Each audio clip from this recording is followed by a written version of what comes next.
Magandang mga bossing, sa naghanap dyan ng SUV 7-seater, diesel engine na automatic transmission. Ito available tayo for the legendary Toyota Innova Alphard Lux na 2016 model mga bossing.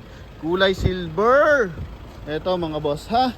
Mababa lang presyo nito mga bossing. Ang bentahan nito kalimitan 620 pa mga boss. No, 52,000 lang ang mileage nito. Yung likod niyan.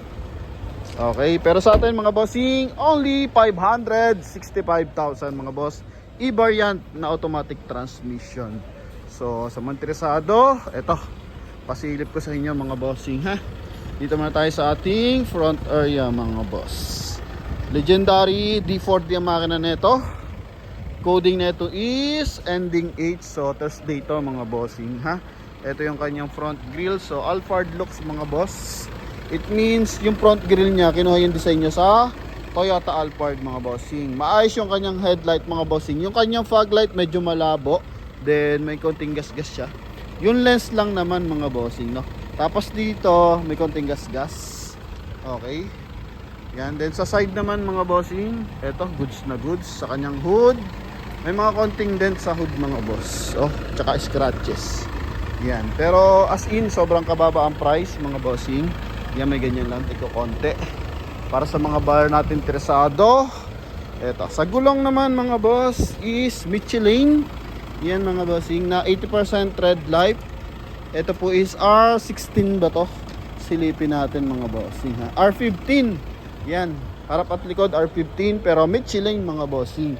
So medyo mataas ang price niyan kung sakasakali. Ito yung kanyang door panel. So naka-power. Yung kanyang window. Harap at likod mga bossing. Presentable ang upuan. Yan, may konting punit lang ng bahagya. So gusto pa nilang presyo dito 600,000 mga boss. So sa atin syempre is mas mababa. Tinawaran na natin dahil sa mga concern. No, yan, nilak lang natin yung ating steering wheel, busina. Okay, goods. Then mileage, eto 52,224. Naka 1 din audio system. Lamig ng aircon mga boss. Oh. Dito nagbubbles lang ng bahagya mga boss. Okay, so ang kulang na lang dito mga bossing ititint, no? Para maging mas agresibo yan dating yan. Kulay gray yung ating interior mga boss. Dashboard buo. Steering wheel leather buo mga bossing ha. Then ceiling kulay gray. Yan. Sun visor with mirror. Dito naka-plastic pa sa kabilang side mga boss.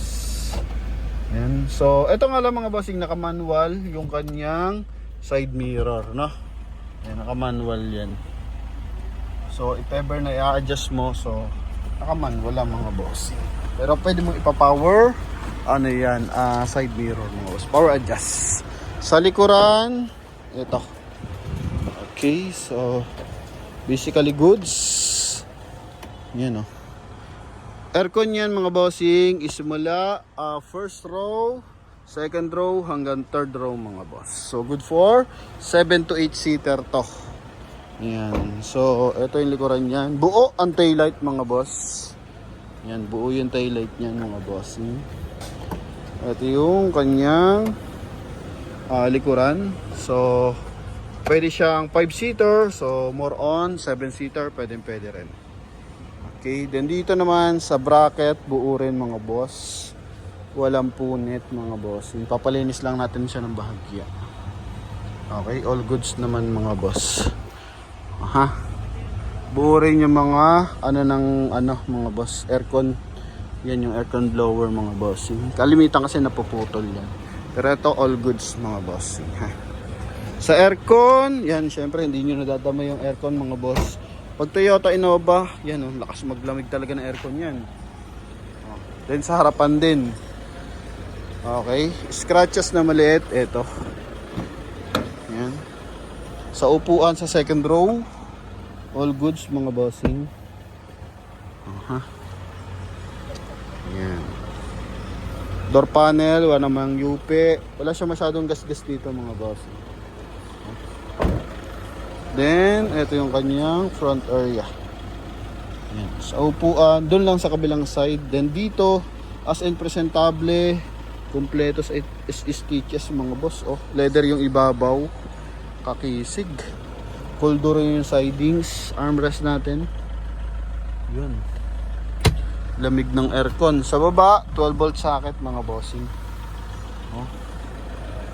Ganda ng lamig ng aircon nito.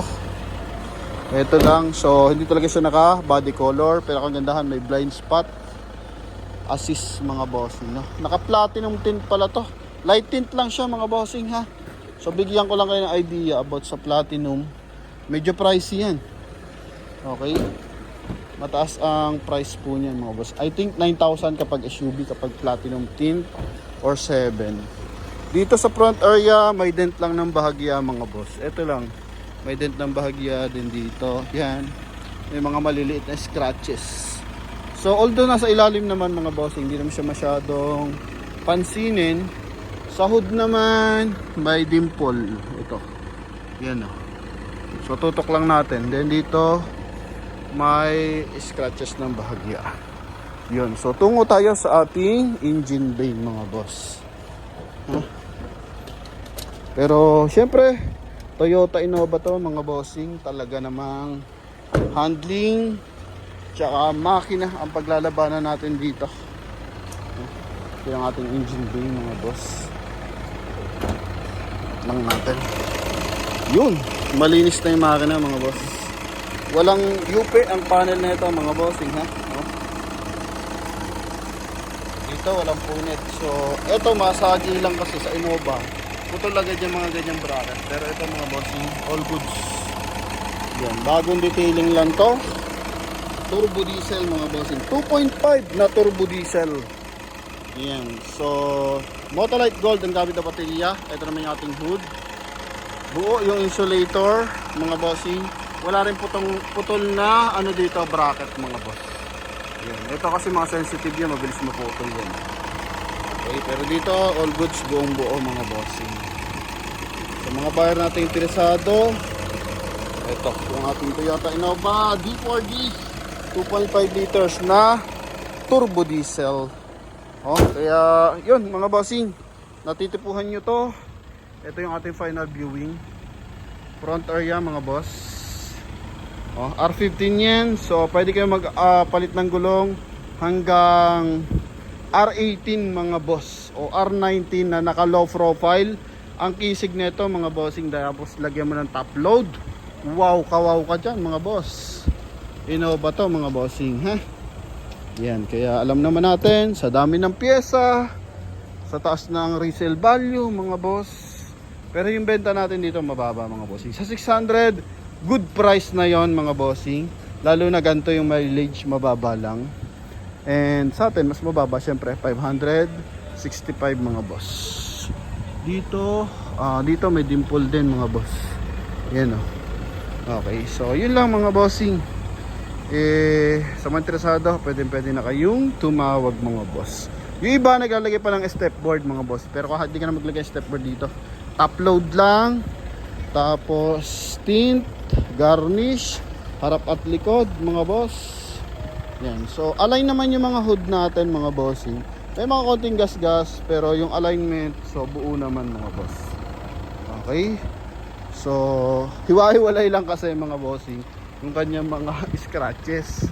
So yun mga bossing, sa mga interesado sa ating Toyota Innova na 2.5 liters diesel engine, so eto na, tawag na mga boss sa ating contact number na nasa screen. Connected dyan ng Viber and WhatsApp. So kung nangangarap ka ng Toyota Innova, so i-comment mo na kung nasan lupalop ka ng mundo mga bossing. Salamat sa panonood and hoping lahat ng mga nanonood sa atin makukuha ng unit mga boss, no? So kahit di kayo makukuha sa promote page ng unit, mahalaga makuha nyo yung dream car nyo. And yun lang sa atin, maging inspiration nyo lang yung promote PH, makapag-ip mo kayo mga boss, no? So tawag na mga bossing, thank you very much, bye bye.